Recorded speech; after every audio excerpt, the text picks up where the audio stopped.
From the art of the deal to keeping it real. Live from the Simply Vegas studios, it's The Power Move with John Gafford. Back again. And literally, Colt. All of us. All of us back again. Yeah, finally. I feel like it's the extended, like the Backstreet Boys had a breakup and then Donnie made up, and now we're back. We're back.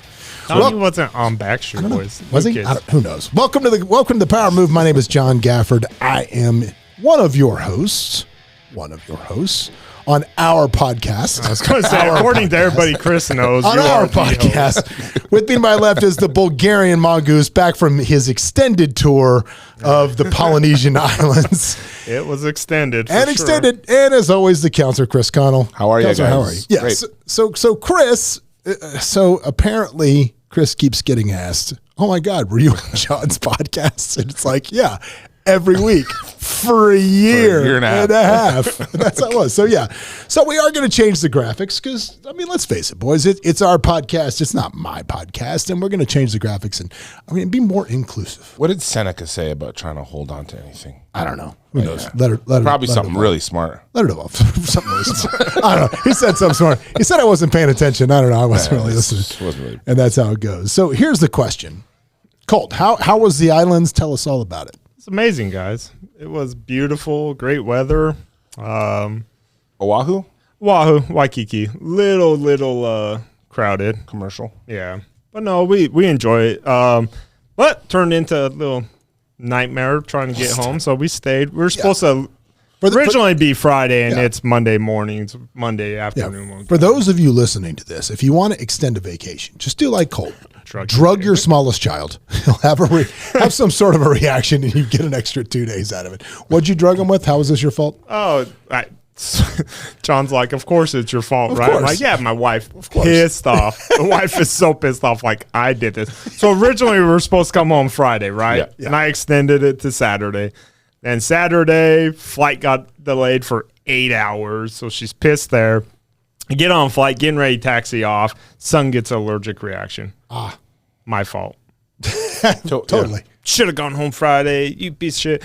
Then Waikiki has more hotels than probably Vegas, right? Yeah, they got a bunch. Everything was sold out. Everything. I found a hotel at 3 a.m. First off, everybody was like, yeah, we got the penthouse for $2,000 a night. You got to check out in 8 hours. I'm like, no, I'm good. Yeah. We're sleeping on the airport floor. We'll go sleep on the beach. For a futon by the ice machine? Is that possible? What's that going to run? It was a good one. No expensive, but how was your trip? I haven't seen you guys since your trip. Our trip was great. You'll have to listen. You'll have to listen to last week's podcast where we talked about it, because we don't want to bore. This is about the audience, Colt. It's not about you. It's actually partially about Colt, just in general. You know what? You know what? I see him only worried about himself, which is why, folks, today we're going to talk about emotional intelligence today on the podcast, because it's something you should be very concerned with. And honestly, Colt, we're very concerned with yours. But should you care about other people? No, we are. So we're going to talk about, not only are we going to talk about. That was a question. Just double down on the. I don't know. Double down on the premise. So not only are we going to talk about it today. You. I know we're going to talk about it today, but we're also going to give Colt an emotional intelligence quiz right on the whole podcast and see how that goes. But I feel like I got to rage against the machine a little bit before we get started, because I got to tell you, I'm tired of something. I'm tired of it, and I'll tell you what I'm tired of. And I know that I was going to try to be the kinder, gentler last week as I decided to, end the war with Chili's. Which I did. There was a skirmish there towards the end of the podcast. Yeah, I'm saying it's going to take a while for the it's like the leaders can end it, but the troops are still going to have enough animosity to fire a shot. There's still people on islands still fighting for Japan. Exactly. 40 years. There's going to be some pot shots that get fired off. There's no question there. But I'm going to rage against it. There's a certain type of company, and there's a ton of them out there, and these companies are becoming more and more prevalent. And the idea is, we're disruptors. We're disruptors. Now, I understand. I sent Connel a thing, and we'll talk about this at detail at some point because I'm going to watch it. But sent him a video on convergence last night of disruption and how it can crumble a civilization and all these things. And we will talk about that in another one, but he didn't get a chance to watch the whole thing. And they don't have a coloring book yet that Colt can get through. So, when that all happens, we will we'll get through it. Something. Scratches Coming in hot. We'll get through it. I know, right? Sorry, Colt. I missed you. I know. It's like 3 weeks of it is. built up. This is how men show appreciation for each other. They give each other shit. This is what they do. Do your friends even care about you? No, they don't. Complimentary. Again, there you go. If you walked in here today and I said, Connell, you look great, and left it at that, you would want to know. What's on my face? You'd want to know what's going on. I don't like my hair either. Why do you break my balls? You'd immediately think something was wrong. There's no question. So anyway, but back to my issue. So in the name of disruption, there's all of these companies that emerge in the real estate space, and they're all designed to somehow make it easier, better, more convenient, more positive for the consumer. And they all have this same methodology behind their marketing, behind their messaging, and behind what they do. And I want to expose that today. And here's what it is. So first of all, there is no dollar in a transaction ever that comes anywhere out of anyone's pocket except for the homeowner, one way or another. Because if you look at it and it's commissions you pay and they want a part of the commission or they want whatever else, that's what the consumer is paying. And if these companies are taking any part of that, that's coming out, not the realtor's pocket. I mean, yes, it is, but effectively in the greater scheme of things, on the closing statement, it's coming out of the seller's pocket. You're paying somebody else instead of paying the realtor. Number two, they are after the equity in the house through one way or another, right? Through if it's a wholesaler that is contracting the property and then flipping it to an end buyer without ever closing on it, ever doing anything, that is equity that could have gone to the homeowner. Now, the problem I have with this is, again, eyes wide open, buyer beware, all of those things. But the only people capable of blowing the whistle and informing consumers about what really is happening within these companies are the people that do what I do. Real estate professionals, brokers, agents that are smart and understand what these companies are really doing. So these companies are not dumb. They all follow the same tactic. And what that tactic is this. Somewhere in their pitch, they have to villainify realtors. They have to make us look greedy. They have to make it look like this is somehow going to hurt us. Therefore, if we say anything against their process, their delivery, however they do it, we're just doing it out of our own self-serving interest. Protectionism. Right? So let's take the only people that can actually argue this intelligently and let's villainify them before it even gets started. Now, where's all this coming from? All this is coming from is because I got made aware of a company, and I'm going to name them by name because I think what they do is awful. And the name of the company is Home Options, and there's a bunch of these springing up. And this is what this company does. What this company does is they're running ads all over the place that say, we will give you money simply for being a homeowner. Simply for owning a home, we're just going to give you money. Now, what you're doing by signing their contract is you're going into a contract that states that if you sell your house anytime, in the contract that I saw, one of our agents went to a listing presentation and somebody was dumb enough to have signed this for $600-700, they have a contract through 2045 with this company that states that this company gets to okay their realtor. Either it has to come from their network or your realtor can pay to join their network. And then they have the luxury of paying them a referral fee and they lien your house over it. So here's the problem with this. If you look at the quantum leap in efficiency with AI that's coming, and look, I'm a real estate broker, whatever, and there's no standardized listing commission. There's no standardized buyer's commission. But do you really think that commission percentages are going to be the same as they are today in 20 years? The answer is absolutely not. There's no way. There's just no way. So the reality of it is you are exchanging $500 today for what could potentially cost you tens of thousands 15 years from now. Yeah, it's an interesting question when you talk about changes in certain things. Not to jump into AI, but kind of made me think of something. There's a reason why we do things the way we do them, right? People think I'm going to become a disruptor. I'm going to go disrupt the market because I got this value to add.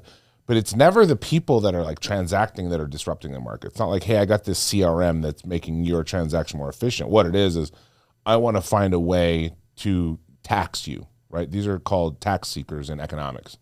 right? They're always trying to take a slice of someone else's pie. How can I get that slice of pie, right? And that's what taxi drivers saw Uber drivers as, but whatever. It's a more efficient system, so taxi drivers are becoming Uber drivers, and it's fine.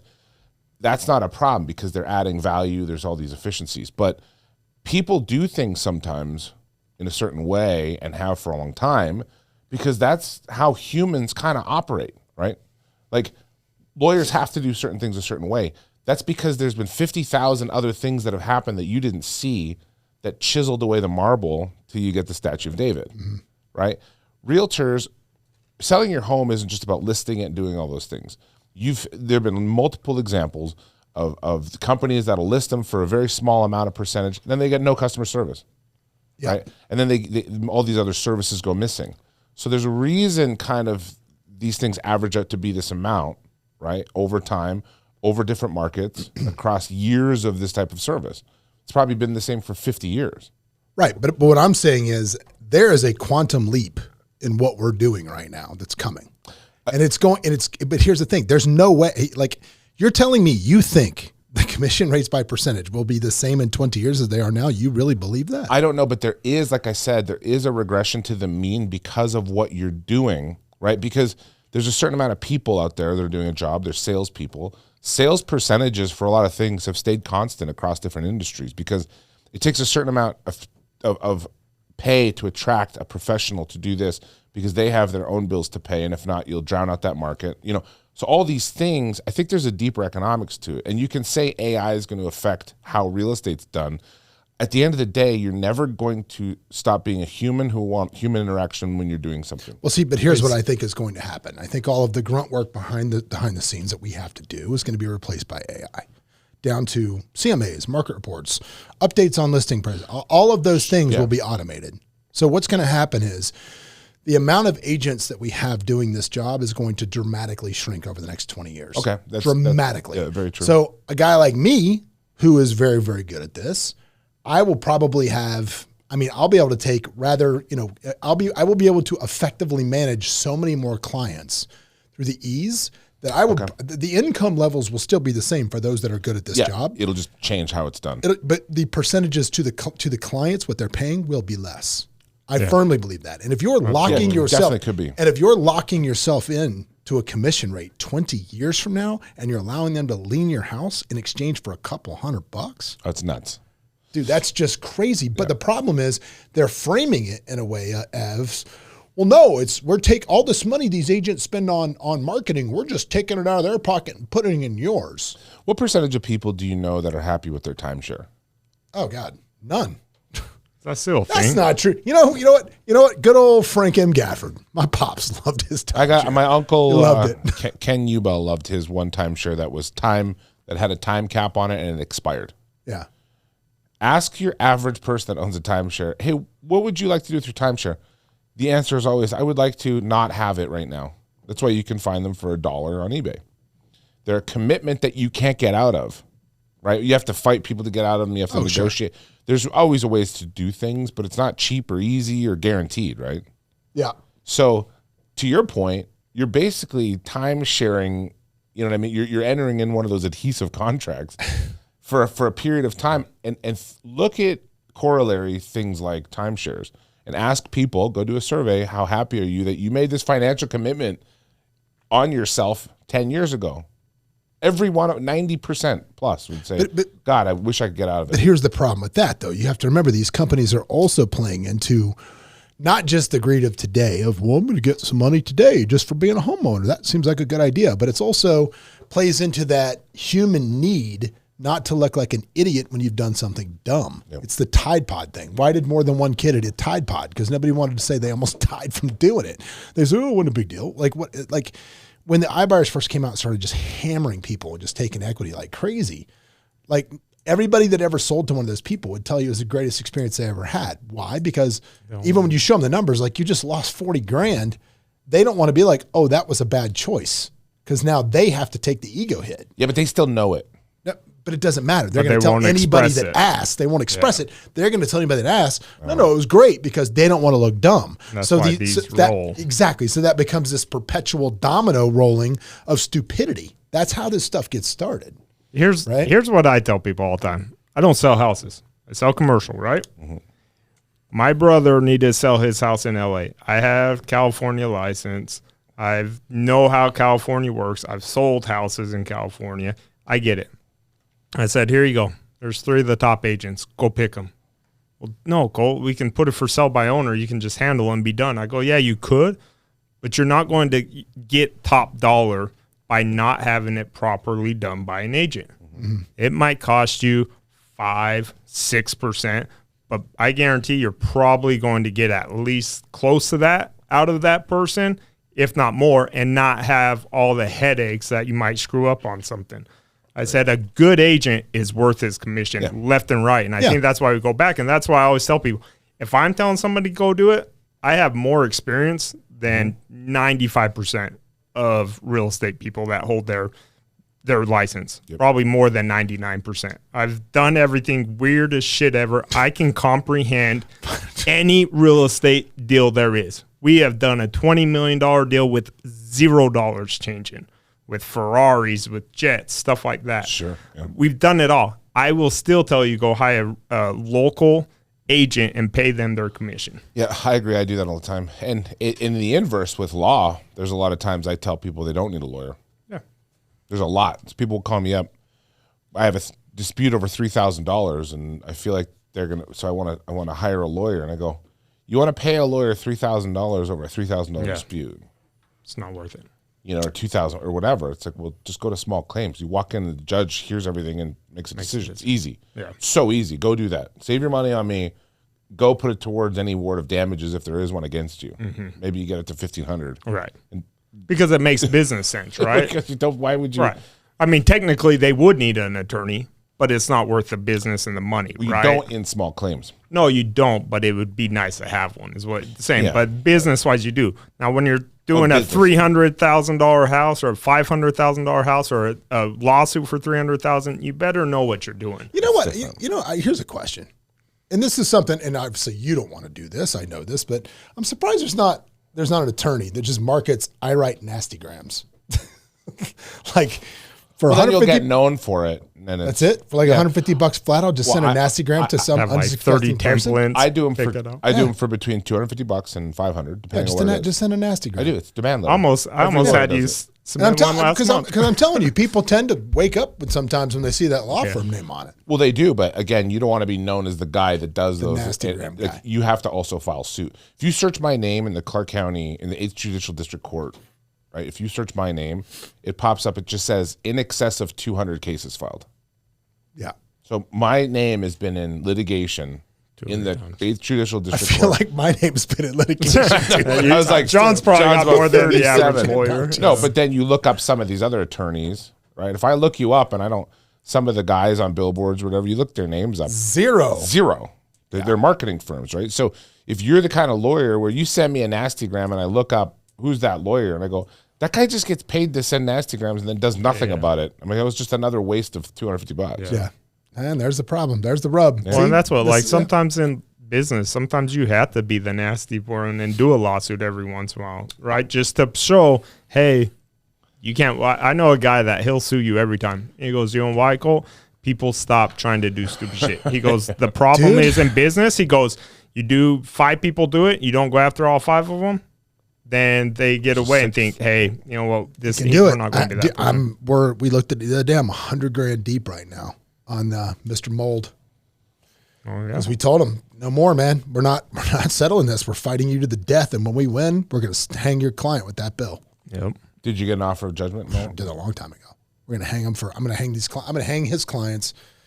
I can't wait to do it. Because there's no way. I mean, there's just no way any rational. I mean, I want a jury trial. Let's go on a jury if you want to take it there. There's no way we lose this. It's so far outside of our scope to do inspections or know anything else. It's crazy.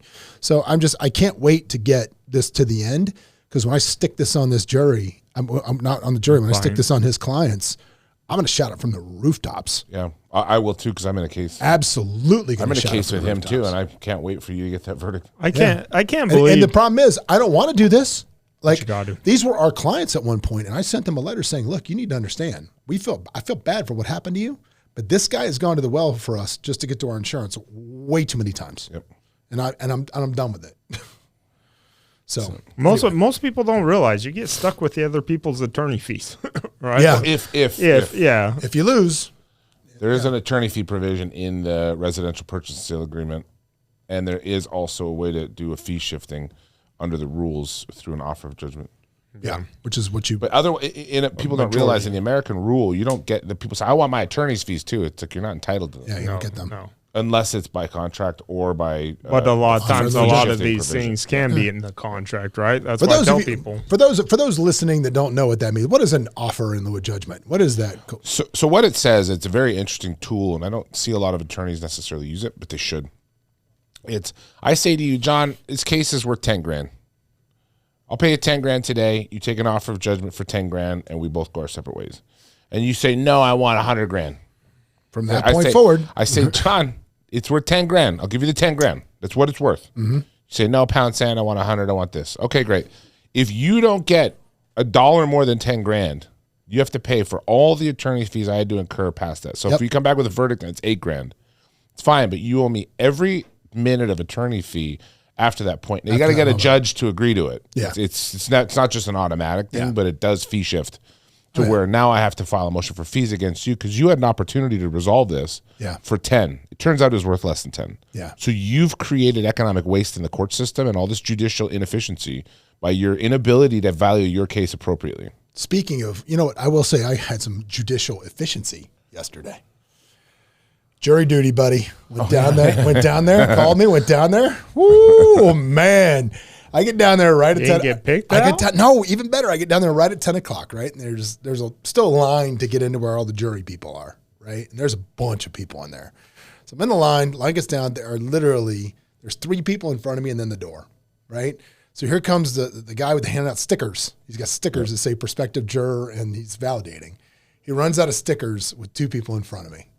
And I'm like, okay. And he says, hang on a second. And he goes back in the room. I'm like, oh man, this is looking good. He comes out. He said, come out more stickers or come out. And that's it. He walks out the door and he goes, everybody's still in line. You're excused. Make sure I get the corner of your paper. And I was like, yes, validate me. And I'm on my way. So look, I'm all about being American and things, but I mean, there's no good time to have to sit on a jury, but this would be a really bad time for me to have to sit on a jury. I recommend everybody do it, though. People do see jury duty as this inconvenience, but it is actually a very interesting way to participate in democracy and participate in the legal system, right? Mm. Now, we all have lives to live. We all have jobs. We have all responsibilities, but I've never been called for jury duty. Never? Never. Canadian. I've been a citizen for... They just figure he's going to let everybody go, hey, he didn't mean to do it. He looks like a nice enough guy there, jeepers. I think I've only been a citizen for 2 or 3 years, though, so... Yeah, maybe that's it. So if I get one, though, I'd be willing. It is Pauly Shore's best movie ever. Okay, Pauly Shore's best movie? What is that? Have you seen Jury Duty? There's no. I ain't seen no man what's amazing. That's like saying I'm valedictorian of summer school. There's actually, no best movie. He's got better movies than Adam Sandler.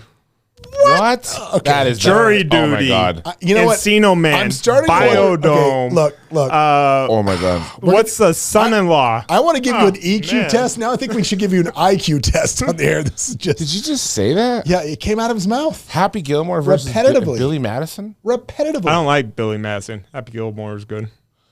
Wow. Billy Madison, you really like it? Have you tried to watch that? Everyone likes it. No, not everybody, because I don't. Yeah, but you don't like Tom Hanks. Everybody likes Tom Hanks. No, you'd be shocked at how many people approach me and say, you're right. You're right about this character, Tom Hanks. Really? Jury Duty? You didn't like it? I'm shocked by this, Colt. That's amazing that you. I don't even remember it. That's how Big Daddy, completely non-memorable. Wedding Singer. All right, so let's. Big Daddy, you know what? Horrible. All right. Little Nicky, worst movie ever That's made. pretty bad. Little Nicky was a bad movie. I'll give you that. But dude, like 50 First Dates, great movie. No, but Uncut Gems, that's a good one. Uncut Gems, great movie. Great movie. I mean, don't feel good about yourself. You don't walk away feeling good about yourself. Kind of like movie. I had to let go. Why you guys feel? I had to like let go of the it's not a Black good Mirror one? on the treadmill because I'm like as good as I felt about this. Oh I felt no, terrible about the Black dystopian. Mirror.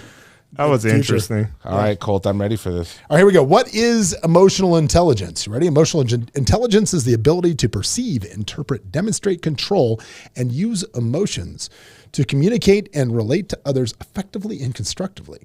The ability to express and control emotions is essential, but so is the ability to understand, interpret, and respond to the emotions of others. So this is basically where like you understand how other people are feeling and yet control your own emotions as well. Yeah, right? So I'm thinking for a pod person, this is going to really be the test of your programming there, Chief. This is going to be... Colt?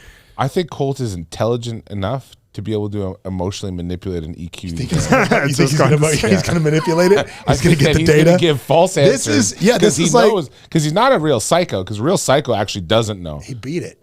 Yeah. He could beat it because he's not okay. an We're gonna psycho. see what he does. Because I understand, I just don't care. Don't actually care about it. Well, I know I should feel bad that you just. That's right. Chris just came in with a sad story, but I really didn't give a shit for it.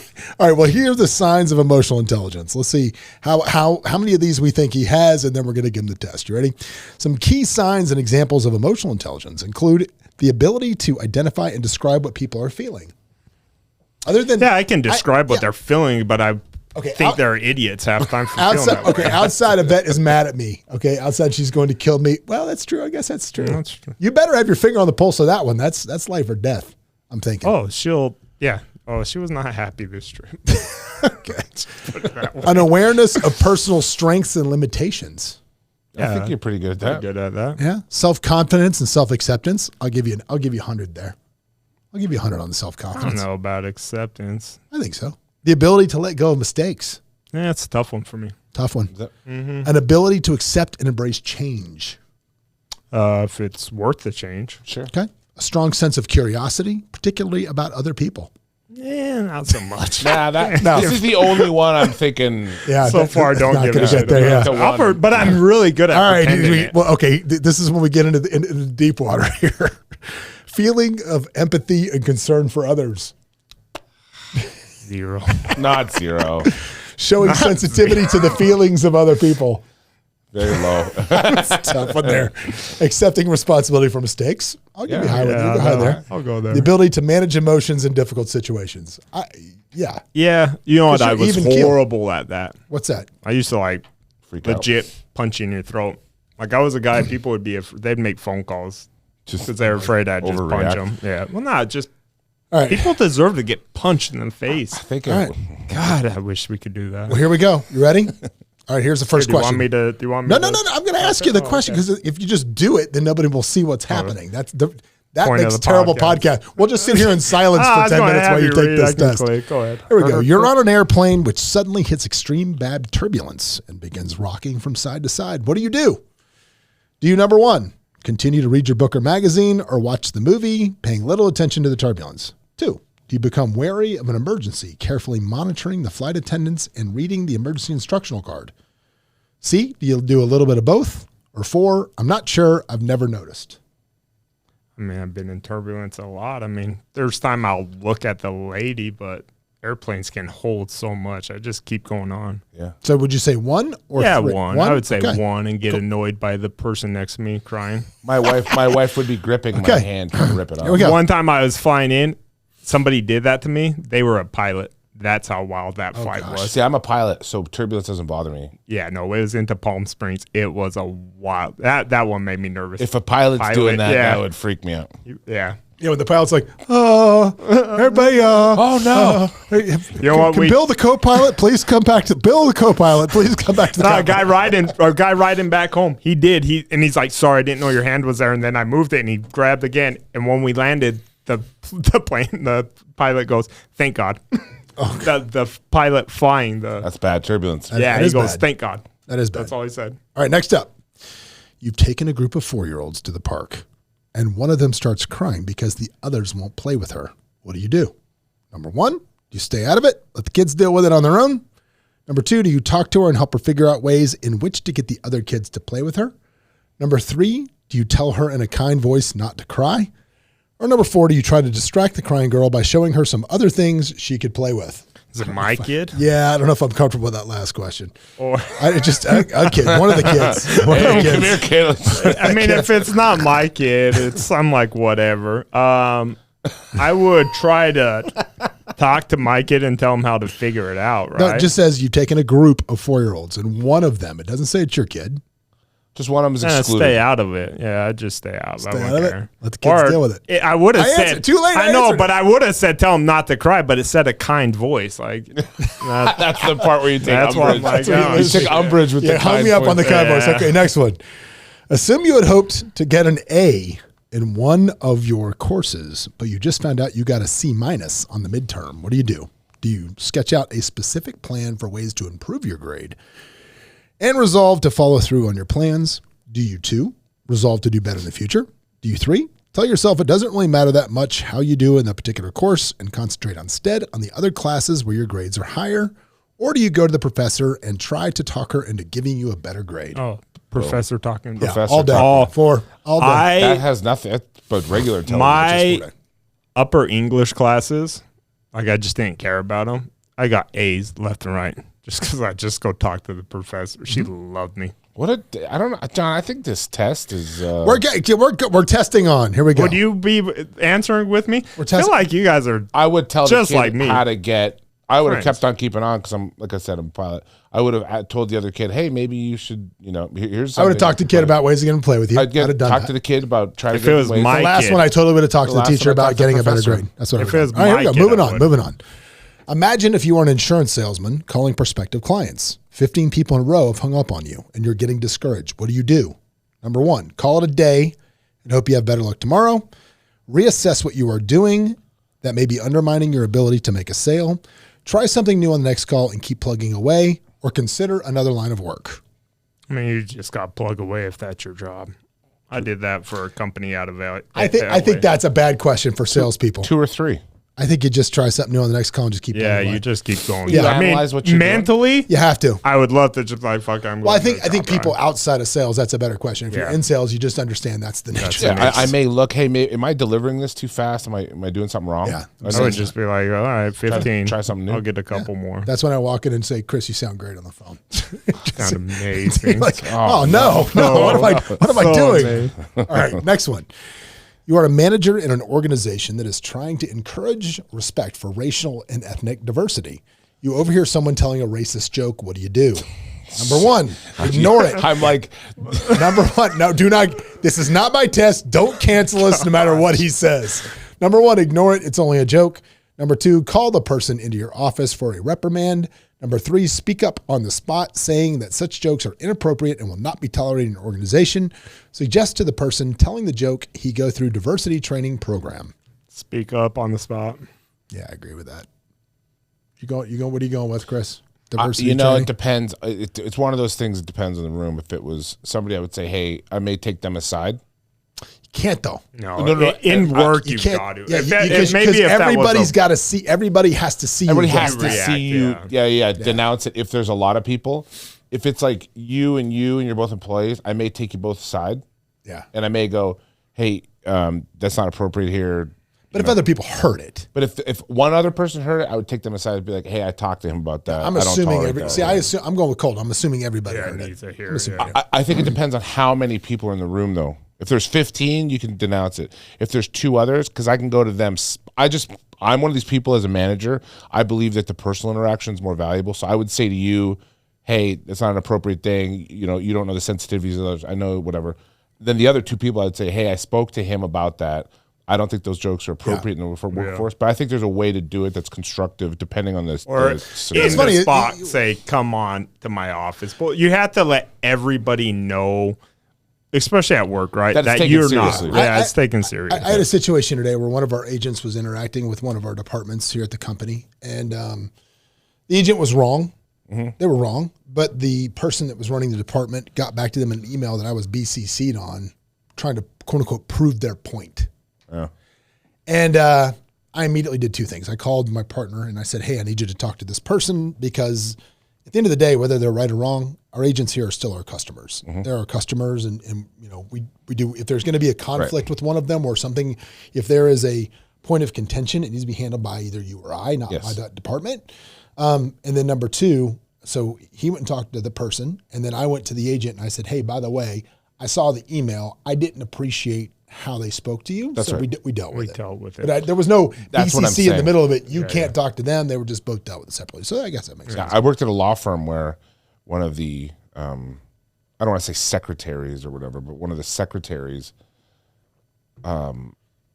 chastised me for something, and it was obnoxious. I stood by what I did. Another firm that I guess they referred business to was talking to me in a way I didn't appreciate, and I was like, hey, excuse me, like, don't talk to me that way. And then they called up the secretary and said, this guy's got an attitude. He said, got it. And then she put in a firm-wide email, blah, blah, blah. We just had a, blasting me. I emailed her separately going, excuse me, if you have a situation with me, you can address it with me. And then I got called in by, they're like, everything is open around here. There's no secrets. I'm like, it's not about secrets. Yeah. All right. Bear with me. This was like lightning just hit my head. Uh-oh. You ready? So for those of you that are listening, obviously, look, Colt and Connel are lovely enough to come and donate their time and have for a year and a half now in here. And I love it when our listeners send them business and do things. One of the problems with Connel is everybody wants to send him real estate paperwork work, which is not really what he wants to do. And not really what his law firm does. They do a lot of personal injury. So check this out. So we're trying to think up a jingle that we can run through the middle of the show in a specialty. So you gotta niche it down. You gotta niche it down. You ready? You're gonna love this. Oh no. He came up No, with a check good this out. jingle Here it for comes. me. Here it comes. I'm Here it ready comes. for it. Chris Connell, the jiu-jitsu lawyer. Did your instructor break your arm in a Kimura? Call Chris Connell. He'll be your lawyer. I mean, that is magic. It's you know what the problem jiu-jitsu. is? It's magic. The problem is I'm so bad at jiu-jitsu. So many lawyers that are so much better at me than jiu-jitsu. I do not want that handle. They don't know. That is not the the handle. jiu-jitsu lawyer. No. Absolutely not. I like Personal injury from jiu-jitsu places.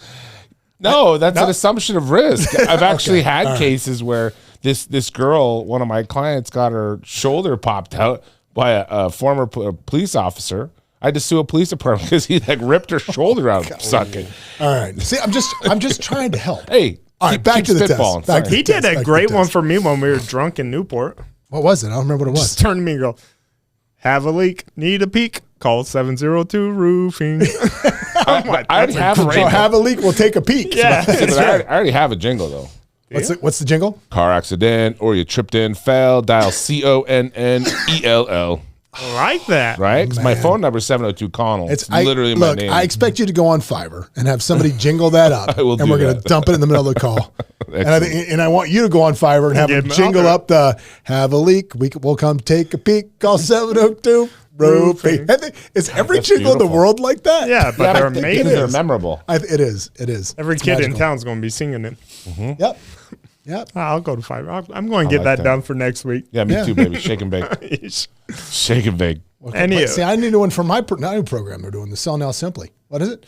Sick of new realtors who are ugly and pimply. Sell Now Simply. What am I saying? Simply. Yeah, nothing. Pimply, Anyway, moving on. simply. Back to this test, Cole. You're not getting out of it. Back to the test.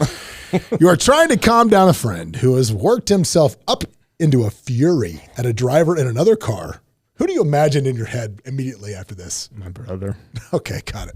Who has worked himself up into a fury at a driver in another car who is out dangerously close in front of him. What do? Do you tell him to forget it? He's okay now and it's no big deal.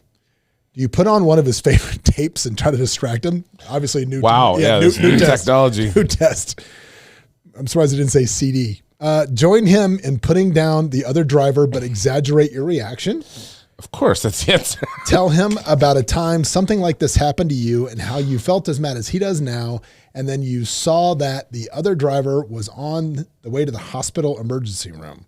Oh my God. That is I mean, is there one that says, hey, I'm in the car, slow the fuck down so you don't kill me? No, there's not. So you either got to distract him with the tape. No, You either I wouldn't gotta do any of those. Tell him to forget about it. Tell It's them no to big deal. slow their ass down and take care of it when I'm not in the Well, car. you gotta pick one. What are you most likely to It's three. You got to be like, yeah, look at this idiot. do? Yeah. No, not if it's a friend. Somebody. So what do you do? If it's a client, I would do that. What are you going with? You got to pick one. One. Don't Tell him to forget it. Okay. See, don't I'm kill gonna me. I'm gonna go with you got to act exaggerated to bring it up because when people are super angry, if you go angry where they are, if you get that angry with them, Yeah. then you can bring it back down. Yep. But it's totally Guys, super guy, blah, blah. You know what? You know what? Yeah, I'm overreacting here. I'm really taking for really work, freaking out. 100%. But if I'm in a car with a boyfriend, girlfriend, With your boyfriend? Whichever way you go. Boyfriend. Who cares? One of my boyfriends. Okay, then this question's for you too. You and your And boyfriend Steve. / girlfriend. Colt, Oh, it's you up to moved that next thing. That's why I did. I saw it. You and Okay. your boyfriend girlfriend have gotten into an argument that escalated into a shouting match. And every time Better I get known my as girlfriend and Thursday boyfriend for together, Colt. yep. Anytime I get those two together, it always turns into it. But go ahead. Sorry. All right, turns Who into a gets to go shouting first match. is always the question. In the heat of the moment, you are both making personal attacks that you don't really mean. What's the best thing to do? Number 1, take a 20-minute break and then continue the discussion. Stop the argument. Stay silent no matter what your partner says. Say that you're sorry and ask your partner to apologize too. Stop for a moment, collect your thoughts, and then state your side of the argument as clearly as you can. Last one. Last one? And then double down with a remark at the end of it. Yeah. Here we go. And that's why your mom left you. Oh, God. Asshole. And Jesus. Oh boy, you've been assigned to lead a work group that is trying to come up with a creative solution to a nagging problem at work.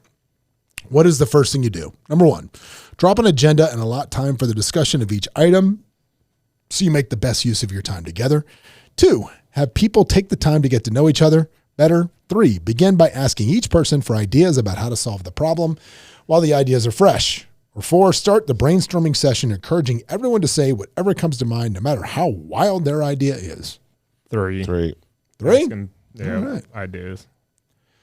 Okay, next question. Imagine that you have a 5-year-old son who is extremely timid.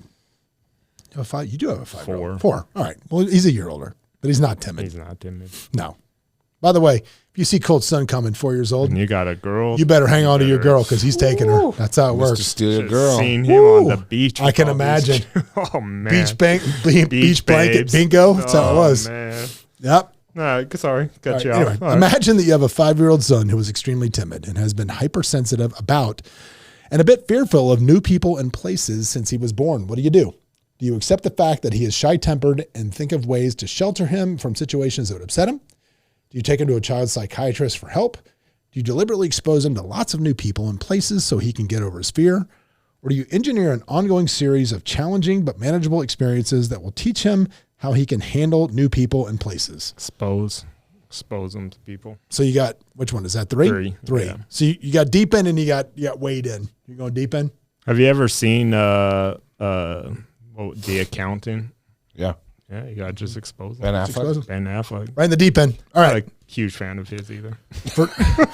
For some time now, you've wanted to return to playing the musical instrument you learned to play when you were younger. You've finally gotten around to practicing again, and you want to make the best use of your time. What do? Do you hold yourself to a strict practice time every day? Do you choose pieces that stretch your abilities a bit? Do you practice only when you are really in the mood? Or do you pick pieces that are far beyond your current ability, but that you can't master with diligent, or that you can master with diligent effort? Practice when you're in the mood. Practice when you're in the mood. Yeah. Yeah. Here we go. Here comes his EQ test result. Out of 200, Colt scored a 60.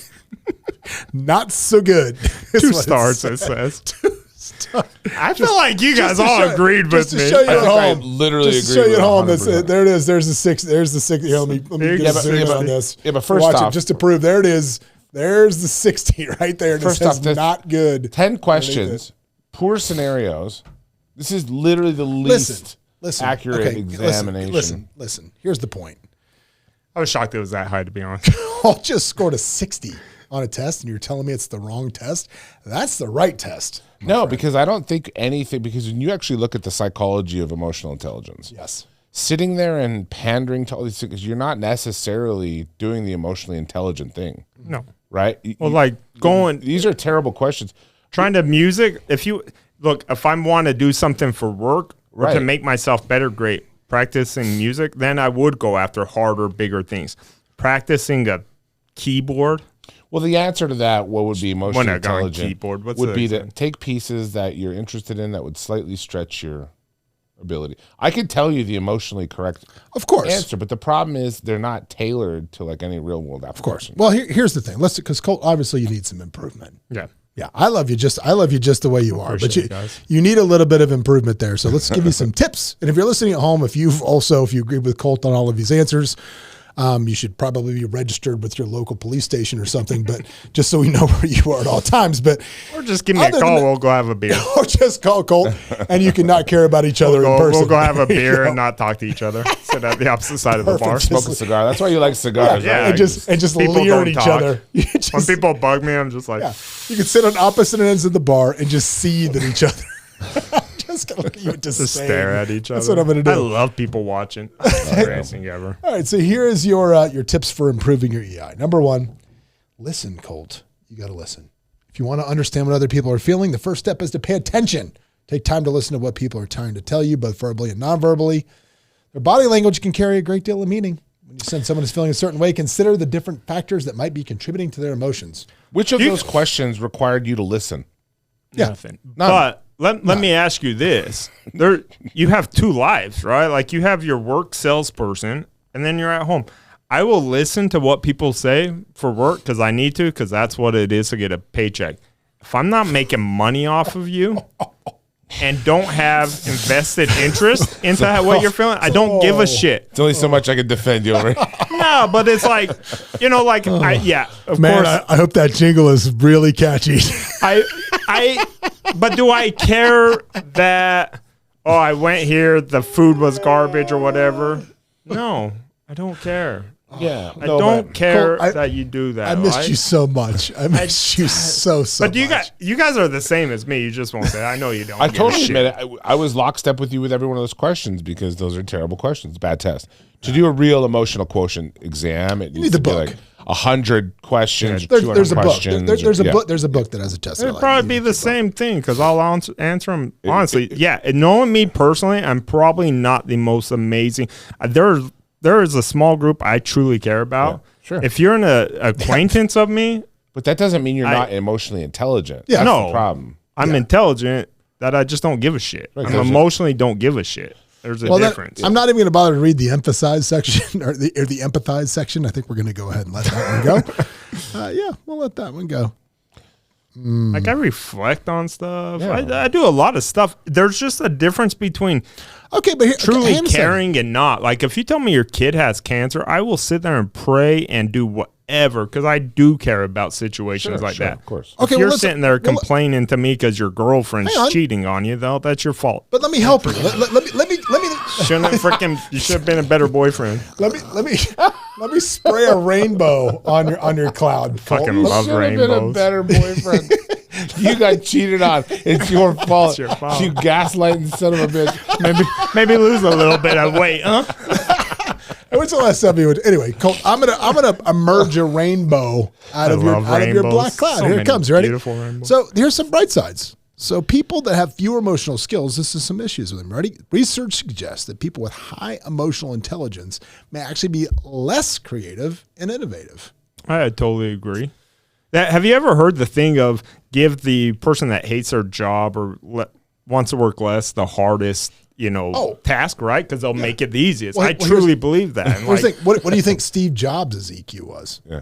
Incredibly low. He didn't give Zero? a shit. Zero. He didn't care about his own daughter. He didn't care about anybody. But he made a wicked tablet. Strong Did he? Samsung was better. Here we go again. Samsung's did he make better. A good tablet? Anyway. The next thing, highly emotional, intelligent people have a hard time delivering negative feedback for the fear of hurting other people's feelings. Yeah. When I walked in, he did the same thing to you. Give me honest feedback. About something you were doing. Yeah. I will give you honest feedback because it does. Like this lady, perfect example. We're in Hawaii. It's expensive. These restaurants are nice, whatever. Expensive. I asked for water 3 times. I finally go, this is the 4th time I'm asking you for water. Yeah. Shouldn't have to ask you for water. And everybody's just staring at me. I go, this is like the number one thing you can't do as a waitress. Because she's young, right? Like I'm trying to help you to make more money in life, right? It's like the same thing. If you have a pimple on your face, tell the person they have a pimple, right? Like or something in your teeth. Yeah. Or you smell. Do me a favor. Yeah. I was at a brokerage once. There's a guy that just wouldn't put deodorant on. No one would tell him. They finally came to me and go, you'll tell him? Yeah, I'll tell him. It's costing them money. It's costing them a lot of stuff. Why would you not? And I know that's true because of your 5 senses. You wanted to give up sense of smell because people stink.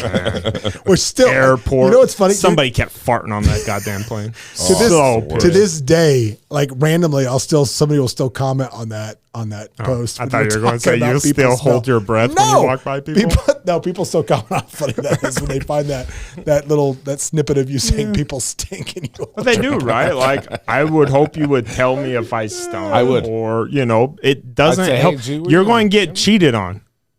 Yeah. Your boy, that's why you got cheated on right there. Because you put deodorant on. No, but I mean, you do, because if you care, right? Sometimes kindness isn't, or sometimes what the helpfulness isn't kindness. Oh, absolutely. To be most kind. Of the time, right? Sometimes being kind, though, what is that whole thing? Nice and kind, sorry. Nice. Being kind and being nice are two different things. Yeah. Right? Being kind is I generally want to help you. Like care. I'm kind. It's more kind to tell you have spinach in your teeth, than it is not. Yeah. It's not, maybe it's nice, because it's not nice as a connotation of everything has to be up, it has to be delivered in a way that's not negative in any sense. People get embarrassed when you do that. Oh, yeah. I'm like, look, I got a great story about that. Like, you got spinach in your teeth. Does that make you a bad person? Did you go out and rub spinach all over your teeth? Dude. It's like, no. Did you purse? It's incidental to life. I'm letting you know that so you don't find out later. Yeah. Dude, when I was in college, me and my roommate, Jim Bloomquist, were at a place called CPA downtown in Tallahassee. It was a club. We're hanging out at the bar, right? And these two super hot girls are across the bar. And this girl, the girl kept looking over at me, kind of giggling. I'm like, yeah, what's up? This is looking good, right? And all of a sudden, man, they make a break for it. They come straight at me. And I'm like, okay, it's game time. This is why we play the game. This is why we took a shower today. Here we go. This is why we're doing this. Here we go. And the girl walks over and she kind of leans into me. She goes, hey. And I said, hey. She goes, I just want to tell you your zipper's down. I don't think your buddy's going to tell you. Wow. And I was like, thank you. Yeah, so kind. You didn't say, hey, I did that on purpose. Yeah, kind but not nice. Didn't make you feel good. Kind but not nice. But it was kind. It was kind. Did not make me feel good. See, my ego would have been like, oh, yeah, I know what she's looking at now. Yeah. No, but think about things like that. Don't you think that those banal sort of little just common human maintenance things, if they get missed, people always seem like they are reticent to tell you stuff like that. But it's like your zipper came down. Maybe it wasn't latched, because zippers won't come down if they're up. Yeah. So maybe it didn't. That's not a human fault. But people take fault, right? Like people take that personally. But her kindness created a negative core memory for me, because I still remember that. I don't remember a lot of what happened in Tallahassee when I was there, but I remember that. I don't want nothing but good things to happen to that kind woman. I know. I hope she's fat. I gave a referral to somebody. Hate you. And this person was legit trying to cancel the deal before because of one little mistake. And so I called the guy. I go, look, I'm not trying to get in on your deal. I referred it off. I just want you to know you're about to lose. Like, it was like $20,000 commission, right? I go, they're pissed over one thing. And instead of saying thank you, I'll go fix that and fuck you, fuck them, blah, blah, blah, stay out of my deal. I'm like, dude, I'm just trying to tell you. They're calling and telling me they're going to. Yeah. That kind of stuff, if you can't take that as a person, you're never going to get better in life. And it's only going to cost you, A, money, and B, friends, and C, it could cost you, a girlfriend or boyfriend or whatever. I've had a lot of attorneys do that. Well, we talk about this, and we're joking about it like it's funny, the EQ. But the reason it is important to at least understand this stuff is because you need to be able to read a room. Yeah. Man, and I know, and we all know people that just cannot read a room. That just like they will, those people that start talking, and it's almost like I love when people tell a shitty joke. Like they try to quip in on something and it wasn't funny, so nobody laughs.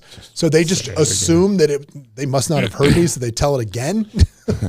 Those people? They're like, did you guys not hear what I said? Sheep, I said stripper. Hey, stripper. Yeah. And you're like, yeah, still not funny. I mean, that's not having the ability to read the room. And I think having the ability to understand how other people are reacting specifically to you is a skill that you need to invest in. So even if you're not going to practice this or give a shit, as our good friend Colt says, you need to understand it, because you need to understand how to read body language, emotion, and all of those things coming off people, because how you leave them feeling or how they respond to you has such a dramatic effect on your business, on everything. Your entire life. You know, that whole thing about, I mean, literally my point was about what I'm about to say right now, and I just did it to you. If you go in and you do that whole thing where you just listen to somebody and let them just talk and ramble on, I'll just keep talking. The greatest, oh my God, we had the best conversation. Oh my God. It was just Colt talking to me, not you. You're not like that. You're not a talker like that. Yeah. But I'm just saying, you meet those people, right? And you're just, actively listening. So you do some active listening, you do whatever. They talked for 45 minutes out of the 47 minutes you were together. And it was the best conversation they've had ever. I was sitting next to a guy that was having a date, and that's all he did. Yeah. And I legit was going to go. And then what happened? Say, hey man, you just ruined this date, because they already said it's first date and everything. Like, you're talking way too much, right? And you have to read stuff. Like I know when to read. I just don't care to change certain times. Mm-hmm. Like, there was a small little deal someone needed help with. They go, can you go meet with this guy? Sure. Can you do it in an hour? Because I'm there. Cool. I'm in my suit, a tie, whatever. I show up. It's a farmer. Okay. I'm like, cool. Talking to the guy. We're just chit-chatting. And at the end of it, I walked out. I go, hey, that's better suited for you than me. Because not that he was a farmer. He just was taking everything and saying, well, I got to talk to my mom. And I don't have time for that stuff, right? And so I sat there. I go, he respected me and liked what I had to say. He doesn't care for me because I didn't try hard enough for him to. Mm-hmm. I go, so go get that deal. No, you're better for it. I go get it. It's such a small deal. I'll help you. The guy won it. 3 months later, the guy finally called the guy that was asking me for help, and he goes, hey, so here's the deal. They really like you, but they want me to do the deal. And I go, dude, I told you 3 months ago. Yeah, that's what I told you. And you almost lost. I mean, it wasn't a big deal, but it was still tens of thousands for that guy. That's when you do the Ricky Roma. You say, my wife says I have 3 days to cancel the contract or whatever. Jim, look at me, Jim. It's me. It's me. Look at me. It's just you and I here. We'll talk back. Kenilworth. But your job is to help us. What is that off of? Glenn Gary Ross. Not to fuck us up. You child. No. But yeah, no, just, and if you do find yourself in a situation where you're on a first date and your date's saying nothing, or you're in a business meeting and the other people aren't saying anything, the best thing I've seen you can do is probably go, hey, I was getting a little excited. I'm probably talking a little too much. I haven't heard what you have to say about it. And just defer and then fall back. And if they have literally nothing to say, probably a shitty conversationalist. Yeah. If they kind of pipe up and appreciate that, then they're probably somebody you can spend time with. Well, it's funny talking about the listening to other people and they say it's great. Noel Bowman, our buddy, is the master of that. I don't know how many parties I have where at the end of the party, somebody will come up to me like, I love that Noel guy. What does he do? Yeah. And I'm like, because he never tells anyone what he does, because the conversation is never about him. Yep. And I cannot even begin to say how many times that somebody said that to me, which is nuts. All right. Well, I think that's probably a good place to stop for today. So we know what we've established today, that people are starting to steal from the American public. Realtors are not the bad guy. Maybe you should listen to us when we tell you stuff. Colt, officially a pod person. And Connell. 60 was high. Connell doesn't like my jingle, but if you need some loving, you need some, you get in a car wreck. Or you tripped and fell. Dial CONNE 702 Connell. I have a great story about getting that number. It involves multiple crackheads with different burner phones where my name, the number for my name just so happened to be cycling through burner phones. And I finally tracked one down. It was like a Malaysian company. And all I had to do to get my phone number name was go to Walmart and buy a burner. And they linked it in. Walked over right to T-Mobile 10 minutes later, ported it on my phone. That was it? That was it. Took 9 months because it was a new burner. It was some new account all the time. And some guy's trying to sell me roofing, but he wants a lot of money out of it. Oh my God. 702 Roofing? That's your number, isn't it? Well, it's not. That's a website. That's my company name. But 702 Roofing is an actual phone number. So don't call it because I'm not paying the guy what he wants right now. How much do you want? I gotta tell you that tell me later. Colt, I'm just gonna be honest with you, that might be a branding mistake, my friend. Because when you say 702 Roofing, I assume that's the phone number. Yeah. I'm assuming I've been trying to work it for a couple months. Yeah. Like if I cut I literally thought that was the number, and I'm like, way to go getting that number. Yeah, because if my number, if I had a website called 1-800 Real Estate, I know. probably have it. The 702 is just the area code of people don't realize of Las Vegas. Yeah, they do. All right. Thanks for not coming back from Hawaii talking about brother. Like the 808 brother. Shoot, brother. No, I know so many Got people some they do spam. that. They go Oh, to, hey, they go to brother. There's a lot of another country shakas. for a week. There's a Yeah. lot of Brother, shoot, bra. brother. Yeah. Yeah, it's all good. Anyway, There was 2 guys on the plane talking like did they have the Jamaican braids? The Howleys. There was one guy that walked in, total white guy. The Howley. Jamaica How's it? thing. The cornrows. The braids. He had the flag on his head. It was Good for you, and man. He walked You know in. what? Just Living life. live your life. Live your Live best your life. Whatever. Live your Just do life. it. You're gonna die one day. Nobody cares. Just do whatever makes you happy. See, no one cares. Chris is on the same Nobody level as cares me. about you the way you do. No, absolutely. not. Like So it's just do what makes you happy. Do what makes you happy. Yeah. All right, cool. Well, we're going to call it a day there. If you're listening to us on whatever streaming service you're on, make sure you give us a 5-star review. Subscribe to us. Hit the notification button. Make sure you're there. If you're watching us on the YouTube, same thing. And until then, Connell, if they want to find you, how do they find you? 702 Connell, ConnellLaw.com. Okay, for all of your Personal injury needs. Personal car injury accidents. needs. I do real estate and business too, but like the thing I like to do more than anything is negotiate with insurance companies. There you Get go. people good results. there you go. And then Colt, how do they find you? Colt Besides the cabinet of __ curiosity. Amidan on Instagram. On the Insta. I don't There it give is. out my cell's out there if you need it. Really, just Google 702 Google it. And of course, you can always find everything about me at the John Gafford. And we will see you back on our podcast next week. Thanks, guys.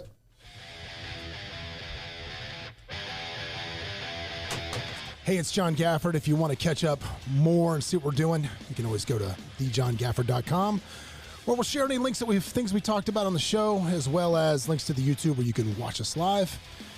And if you want to catch up with me on Instagram, you can always follow me at thejohngafford. I'm here. Give me a shout.